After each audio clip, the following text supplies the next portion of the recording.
जय श्री कृष्ण, राधे राधे। हर हर महादेव। ओम नमः शिवाय। पितृपक्ष शुरू हो चुका है और यह पितृपक्ष बहुत महत्वपूर्ण होता है क्योंकि हमारे पितर इस समय धरती पर आते हैं और अपनी संतानों को आशीर्वाद देते हैं। पितृ कभी भी अपनी संतानों को परेशान नहीं करना चाहते। वे बहुत दयालु होते हैं, लेकिन संतानों की उपेक्षा से दुखी हो जाते हैं क्योंकि संतान के द्वारा श्राद्ध कर्म और पिंडदान आदि करने पर उन्हें तृप्ति मिलती है। वे अपनी संतानों को धन धान्य और खुश रहने का आशीर्वाद देते हैं। पितृ ये नहीं चाहते कि उनकी संतानें उनको तृप्त करने के लिए बहुत कुछ करें। वे श्रद्धा भाव से किए गए श्राद्ध के साथ खुशी खुशी स्वीकार करते हैं। कहा भी गया है कि श्रद्धा के बिना तो श्राद्ध अधूरा है। इसी से जुड़ी हुई श्राद्ध पक्ष की पौराणिक कथा आज मैं आपको श्रवण कराने जा रही हूँ। आप पितृपक्ष की इस कथा को पूरी श्रद्धा के साथ और प्रसन्नचित मन से श्रवण कीजिएगा, जिससे आपको अपने पितरों की कृपा प्राप्त हो सके। और आज कथा के अंत में यह जानेंगे कि पितृपक्ष 16 दिन का ही क्यों मनाया जाता है। पौराणिक कथा के अनुसार जोगी और भोगी नाम के दो भाई थे। दोनों अलग अलग घरों में रहा करते थे। जोगी के पास धन की कोई कमी ना थी, लेकिन भोगी निर्धन था। दोनों भाई एक दूसरे से बहुत प्रेम करते थे, लेकिन जोगी की पत्नी को धन का अभिमान था।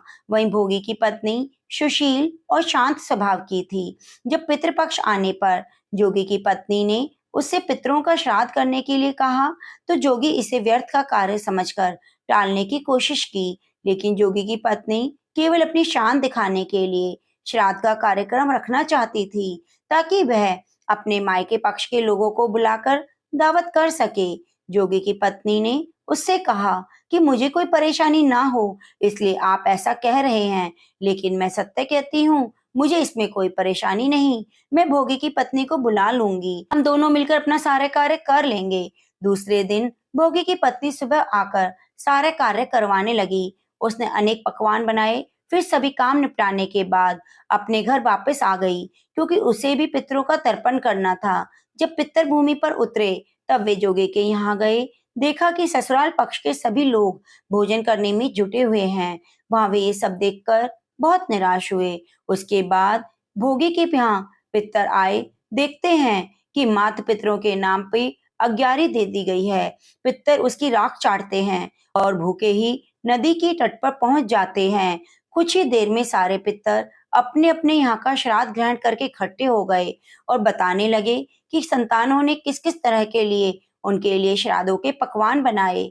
जोगी भोगी के पितरों ने भी अपना सब कुछ बताया। उन्होंने सोचा, अगर भोगी निर्धन ना होता, श्राद्ध करने में समर्थ होता, तो शायद उन्हें भूखा वापस नहीं आना पड़ता, क्योंकि भोगी के घर में तो खाने के लिए 2 जून रोटी भी ना थी। ये सारी बातें सोचकर पितरों को भोगी पर दया आ गई।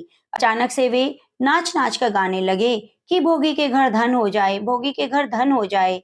सांझ का समय हो चला, लेकिन भोगी के घर में खाने को कुछ भी ना था। उसके बच्चे भूखे थे। बच्चों ने अपनी माँ से कहा, भूख लगी है। टालने के लिए गुस्से से गरज कर भोगी की पत्नी ने कहा, जाओ आंगन में हौदी औंधी रखी है, उसे जाकर खोल लो, उसमें जो मिल जाए आपस में बांटकर खा लेना। बच्चे जब जाकर हौदी को देखते हैं, तो वे दौड़े दौड़े माँ के पास आकर कहते हैं कि माँ, हौदी तो मोहरों से भरी पड़ी है। आंगन में आकर भोगी की पत्नी यह सब कुछ देखती है तो उसके आश्चर्य का ठिकाना ना रहता। इस तरह पितरों के आशीर्वाद से भोगी भी धन धान्य से परिपूर्ण हो गया, लेकिन वह इस बात का बिल्कुल अहंकार नहीं करता। अगले वर्ष पूरी श्रद्धा के साथ भोगी और उसकी पत्नी पितरों का श्राद्ध करते हैं। भोगी की पत्नी पितरों के लिए 56 प्रकार के व्यंजन तैयार करती है। वे दोनों ब्राह्मणों को भोजन कराते हैं और अपने जेठ जेठानी को बुलाकर सम्मान के साथ सोने और चांदी के बर्तनों में भोजन कराते हैं। इससे उनके पितर बहुत प्रसन्न होते हैं। श्री कृष्ण भगवान ने कहा कि आत्मा कभी मरती नहीं, बस ये एक शरीर से दूसरे शरीर में बदलती है। इसलिए आप अपने पूर्वजों को जब भी कुछ अर्पित करते हैं, तो वो उन्हें मिलता है। कहा जाता है कि महाभारत के युद्ध में जब दानवीर कर्ण की मृत्यु हुई, तो उनकी आत्मा स्वर्ग को प्राप्त हुई। वहां कर्ण इस बात से हैरान थे कि अन्य लोगों को नियमित भोजन दिया जाता है और उन्हें खाने में सोना चांदी दिया जाता है। कर्ण को यह समझ नहीं आ रहा था, तो वो अन्न की तलाश में निकले। अंत में उन्होंने इंद्रदेव से इसका कारण पूछा तो भोजन के स्थान पर गहने और सोने क्यों दिया जाता है?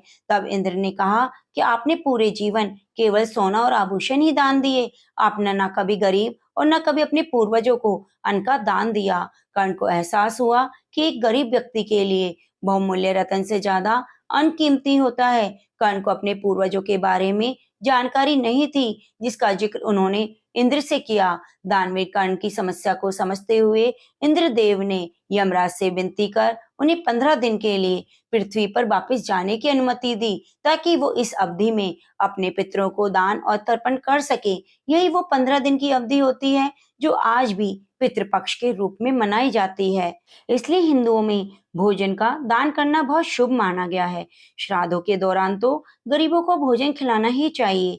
इसके जरिए हम अपने पूर्वजों को सीधे सीधे वहां तक पहुंचा सकते हैं।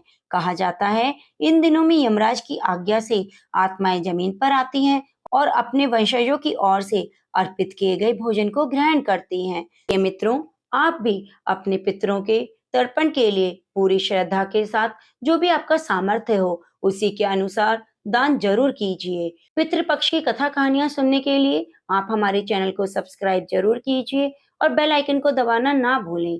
धन्यवाद।